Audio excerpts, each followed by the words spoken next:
Hello guys, this and everything else. My name is Cargouide and this is my Alchemist guide. Well, it's going to be quite simple. I'm going to talk about the Alchemist in general and about all of the basic class features that every Alchemist gets. Then I'm going to go over all of subclasses and then I'm going to give my feat recommendations. Well, now, uh, of course, the main ability of an alchemist is.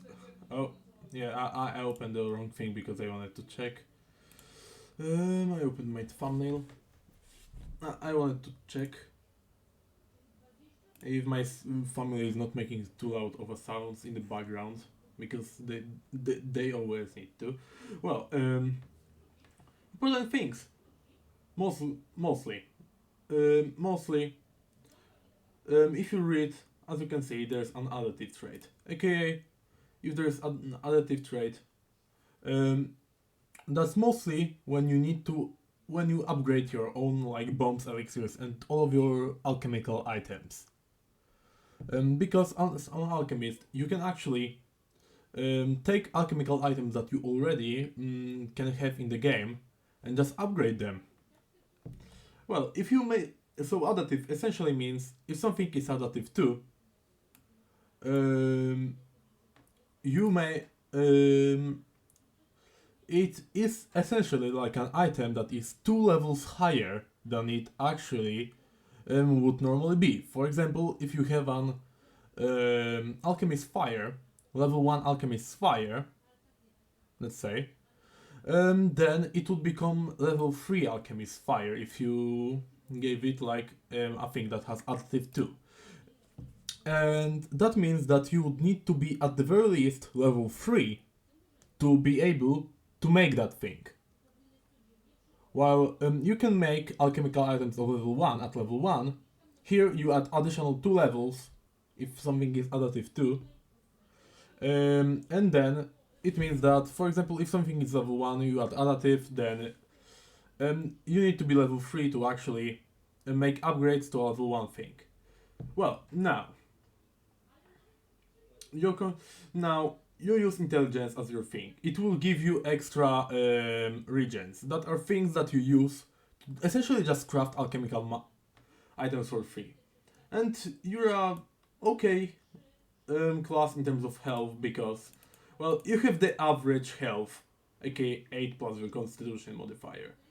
Well, at the very start, almost every class gets some sort of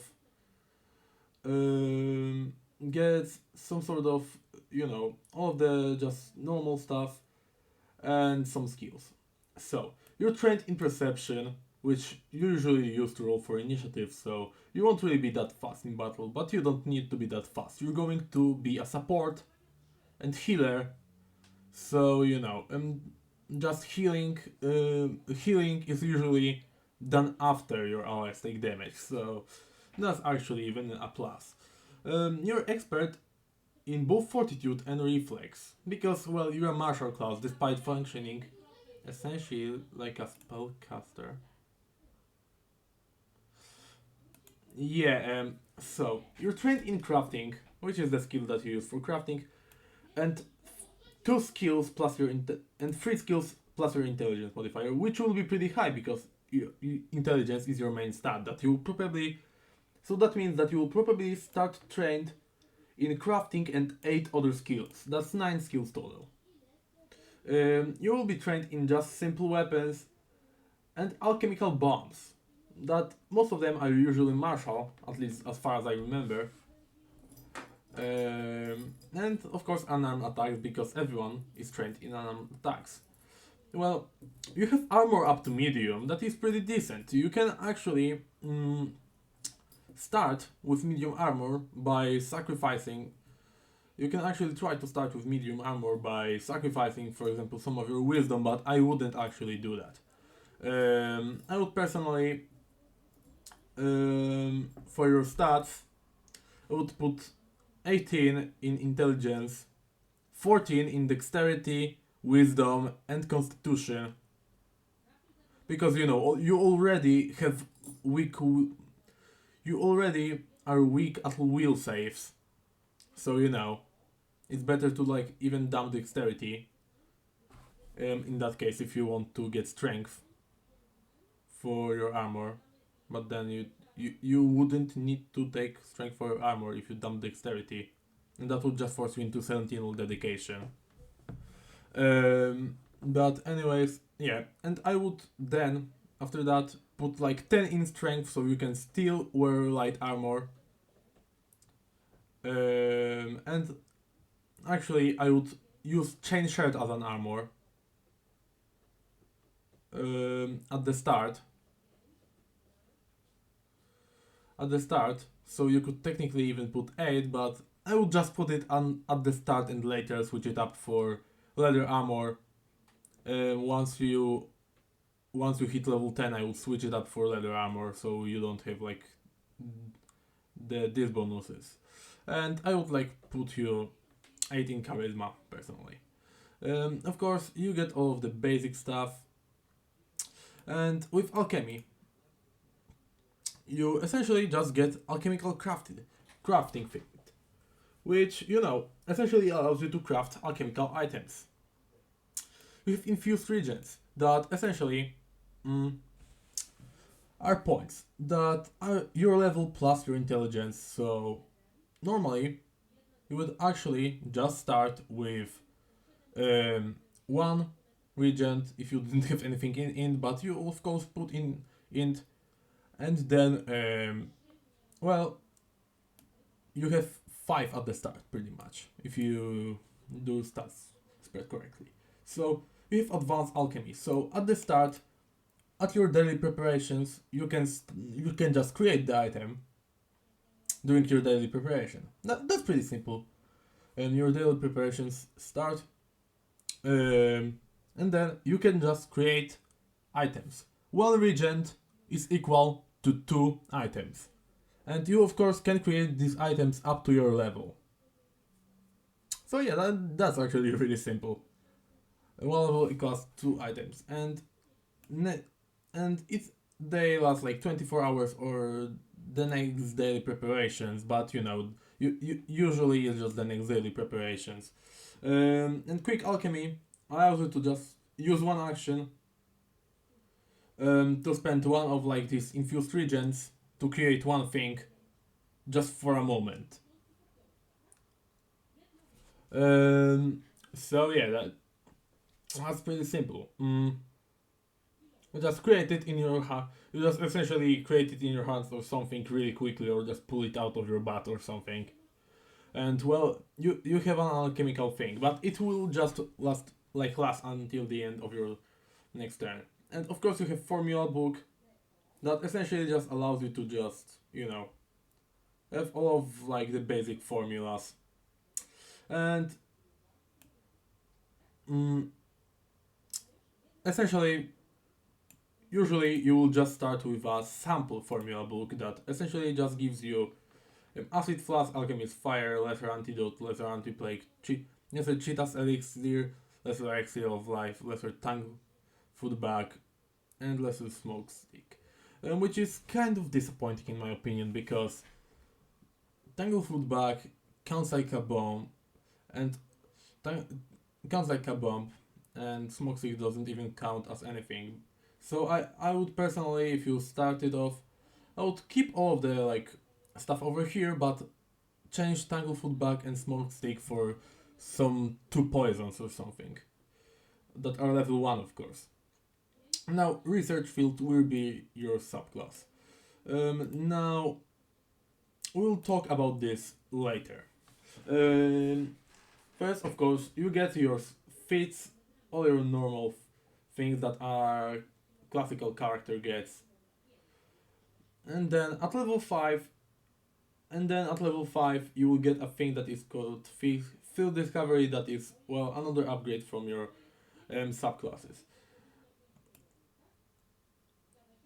Well, now, because a lot of items also at level 5, because a lot of items, um, have like the DC thing that is usually set for the item depending on the item itself.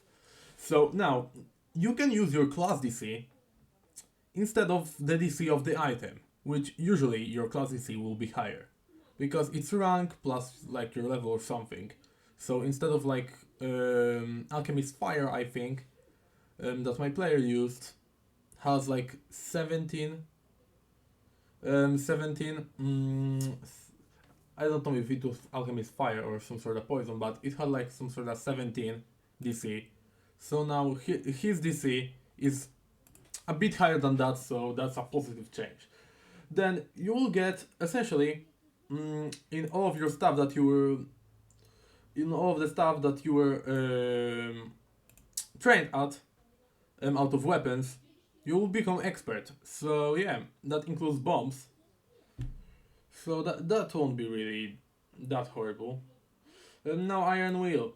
Well, once again you will get proficiency rank in wheel saves to expert.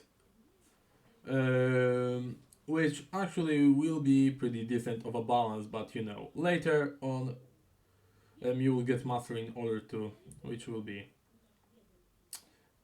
still kind of balancing. Now, perpetual infusions is once again tied to your subclass, aka research field, chemical expertise, which increase your DC, which once again with powerful alchemy, it works really well. Now, alertness, of course, at 9 level, expert in perception, double brew. Well, um, now you can actually now spend using one quick alchemy.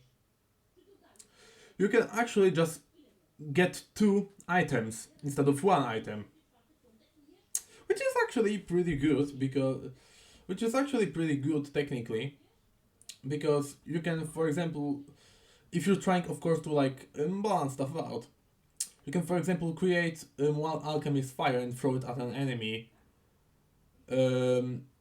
Create one alchemist fire plus also one, for example, elixir of life, and then throw the alchemist fire at an enemy and heal one of your team members with elixir of life, just throwing the elixir of life at your team member. That may be pretty good.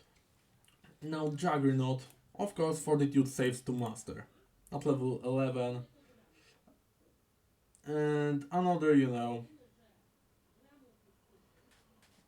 another research field things that we will talk about later.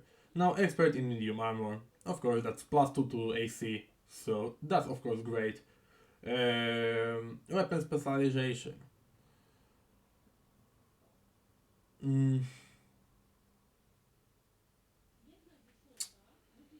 Yeah, weapon specialization will just make you deal more damage.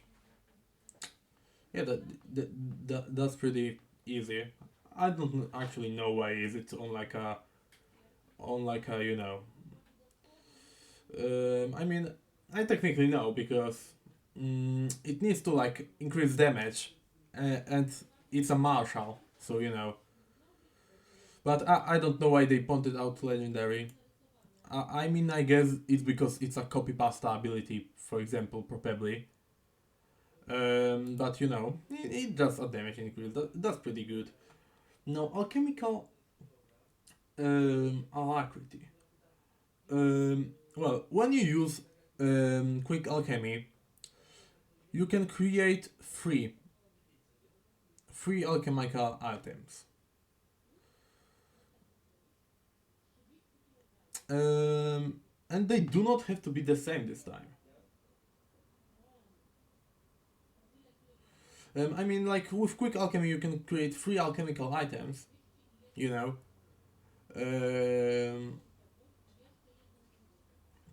Using this, like with quick alchemy.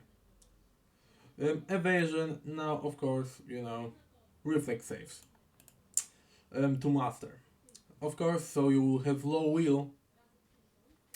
So yeah, that's why you should avoid dumping your will. Because I see a lot of people use it dumping their will saves, but you really should not do this. Now, alchemical mastery. Mm, Again, upgrade the class DC, so that's even better, mostly for the poisoner. And perpetual perfection, another class thing, and medium armor mastery. Yeah, you become master in medium armor, so that's plus two to another plus two to AC at level 19.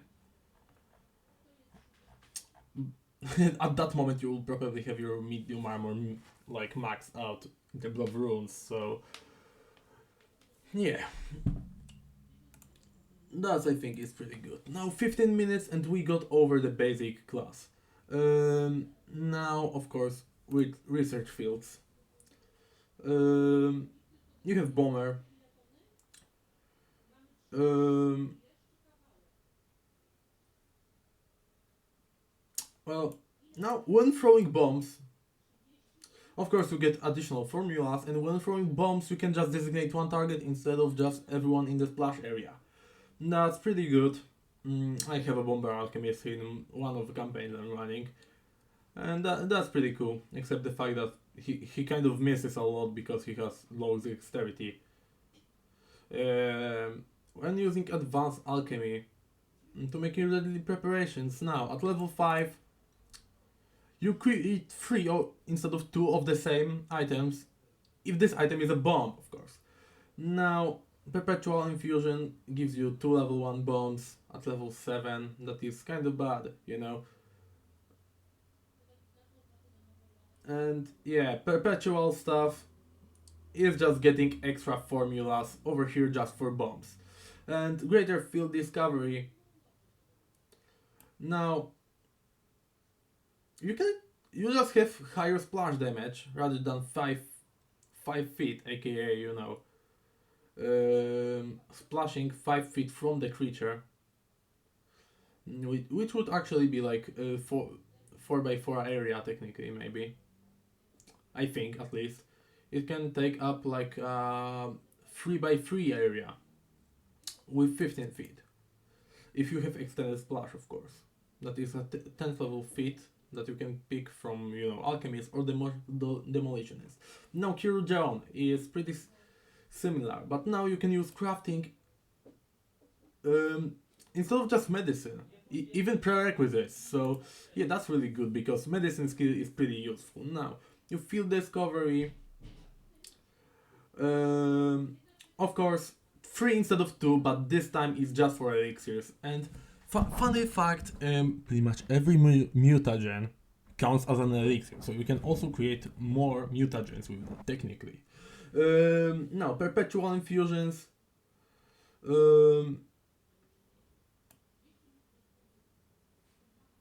Now, a very cool thing that not only you have like additional elixirs that specifically need a healing trait.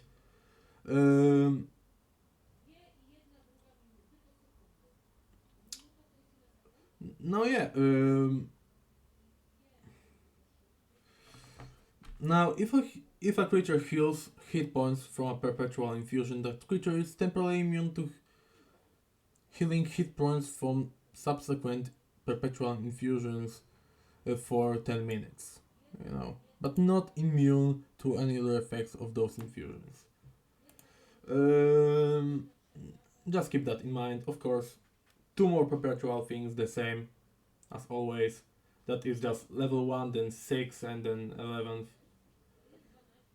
Except over here is like level 3rd. Over here is just like level 6 instead of 3rd. And now greater field discovery. When you create an elixir of life, essentially, with that, you don't. If you create an elixir of life, the target of that elixir of life doesn't need to roll. It just gets healed for the maximum amount. So usually it's like a bunch of d6s plus something. Like I saw one that heals you for 3d6 plus 6, which on average each d6 is like 3.5 healing. So it would be like 9, 10 and a half plus 6, and that's 16 and a half health, but instead of that you heal like 24 health, I think, I believe at least, because that's 6 times 4. Yeah, that's this. Now mutagenist, you can get a mutagenistic flashback that is really cool. I love mutagenist. Well, because you can actually be an aggressive alchemist over here by just giving yourself effects of a mutagen back, you know? Usually most mutagens already have like 1 minute or 10 minutes, but once per day you can just essentially make a mutagen, make mutagen's effect just come back to you if you drank a mutagen before. That I love it as a concept, but you know, you probably want to give mutagens to other guys. And over here, once again, we oh yeah, they have to actually have a healing trait over here. Forgot to tell you that that you actually cannot do mutagens, even though it would be funny if it did, and that's what I wanted to say. But yeah, field discovery, of course, the same 3 instead of 2. Infusions 1, 3, 11, and the greater discovery. You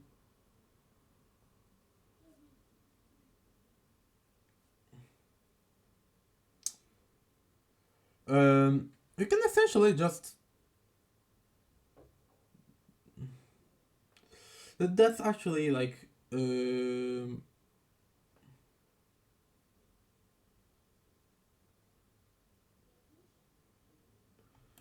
That's actually like.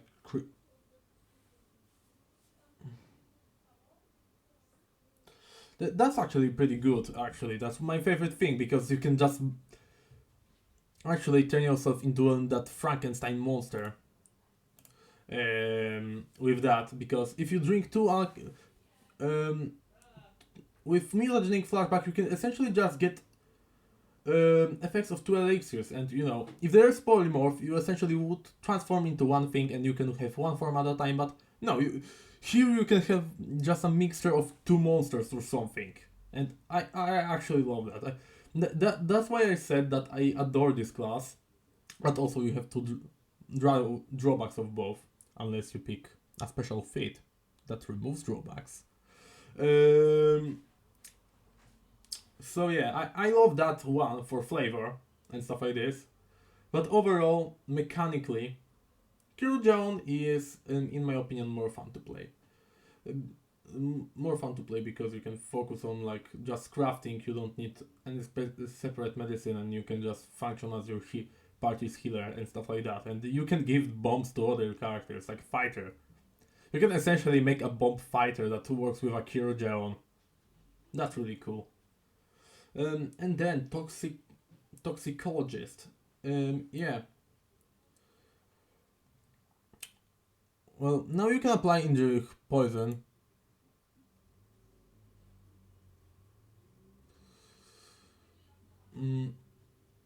With just a single action instead of 2. Normally, to put on a poison costs 2 actions. Now you can apply 1 using 1 action. Once again, I don't really like most of these alchemists in terms of just sheer gameplay, except Kirilljohn, because you know their main abilities over here require you to actually like use weapons and stuff like this, and you know, you use weapons using your strength or dexterity, which will be usually just lower than your intelligence, especially on first 5 levels. They will be struggling with that, and then they will have like -1 over any other character. So yeah, it will be way better if you just, for example, if you're playing a toxicologist, you should just stick with a fighter or so and just apply poison onto the fighter's arrows or something.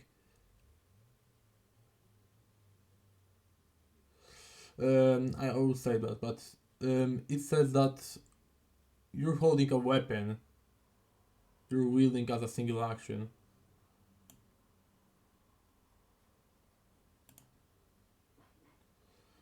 So, you know.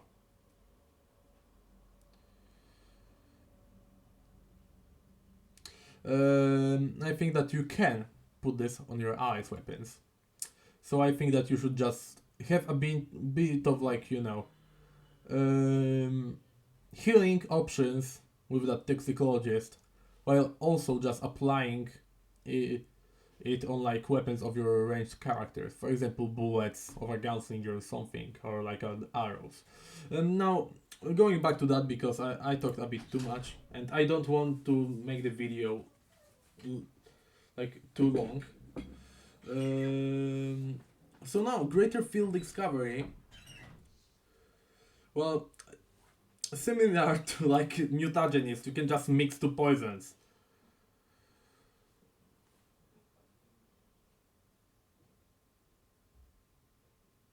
But you apply the lower one of the poison's disease, usually, but you know. Once again, you can change it to your class DC, so it doesn't really matter.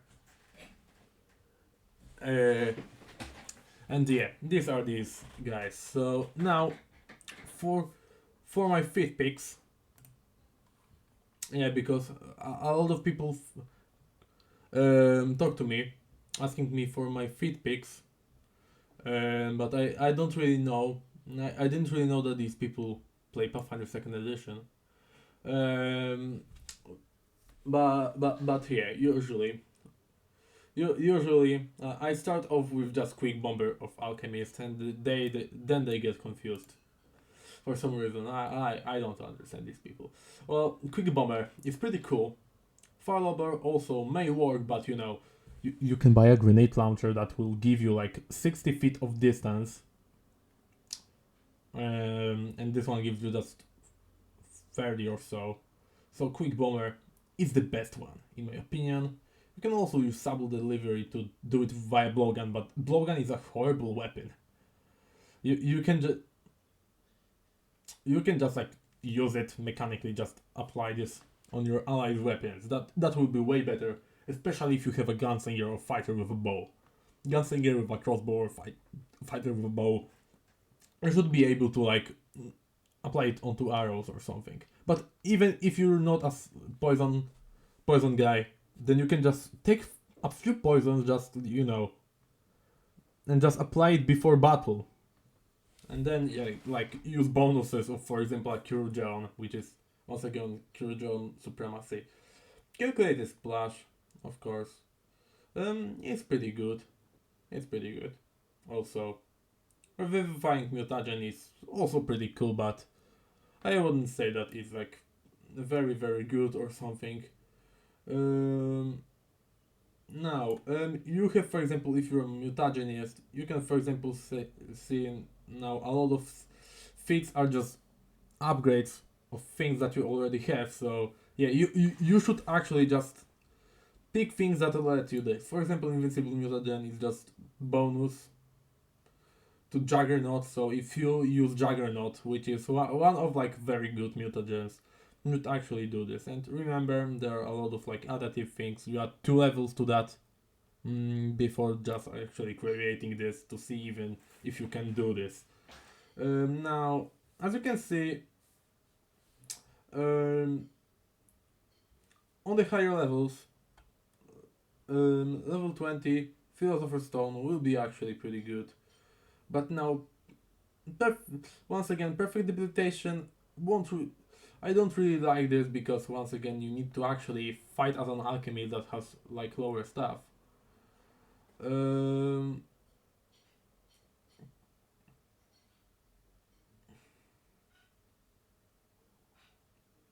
Miracle Worker also, but you know, you can actually try to do this during that. But now, with mutagens,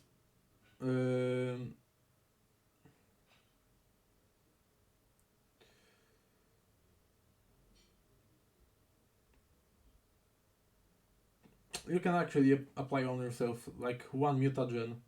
But now, I need to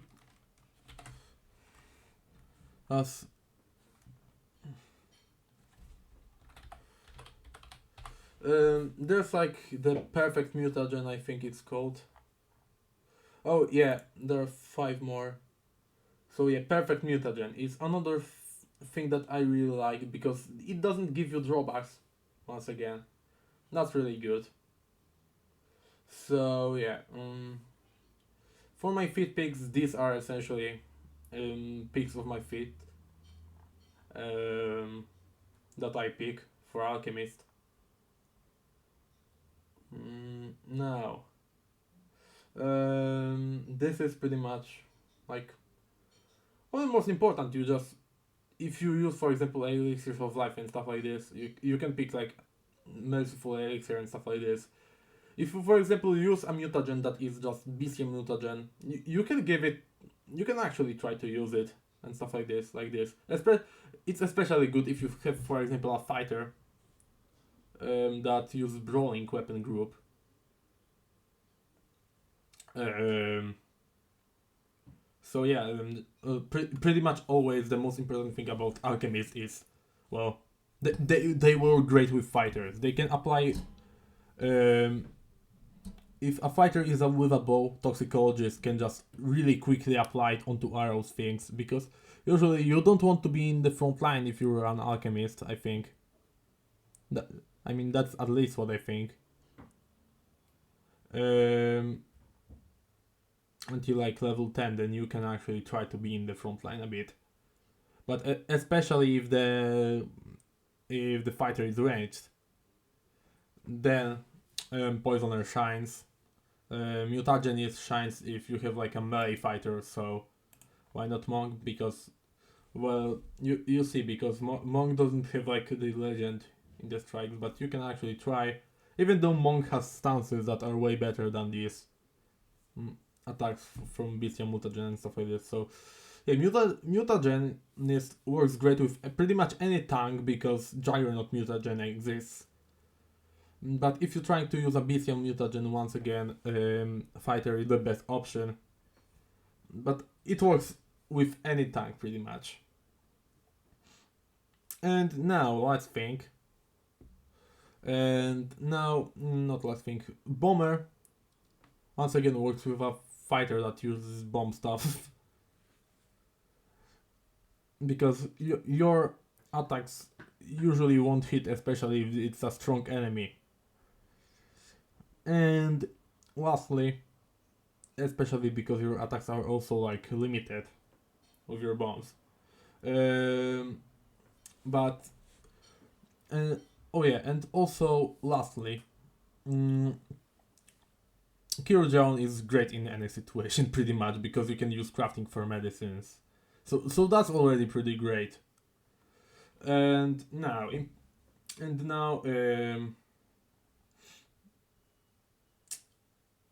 for like equipment, you should pick a bomb launcher or grenade launcher, I think. Because of the start that you have probably a rough start with armor and stuff like this, you should try using a chain shirt.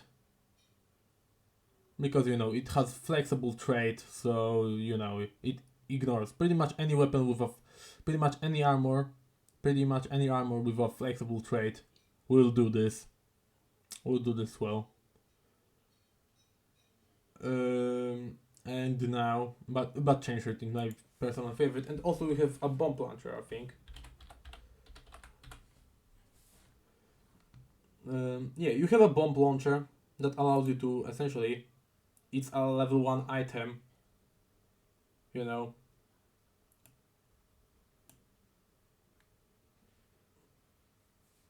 that allows you to essentially just get a range increasement to 60 feet, which is actually, I think, like the best thing you can choose for a bomber alchemist, or pretty much any alchemist, because it actually gives you some range on your attacks. So even if you're a poisoner, you can actually try to hit enemies from a distance or something. So yeah, that's pretty much it. That's the whole alchemist. Alchemist is a bit of a complicated class, so it took a while. But I hope that you enjoyed and watched most of the video. Just, I don't know. Type for example like skidoosh if you actually watched till the end of this video, so I don't know, I'll probably hide the comment. Though I will probably hide the comment regardless of what the comment is, unless it's, for example, some sort of death threat or something. So, yeah, that's just my guide. But remember, guys, just find your own path, you freaks of nature.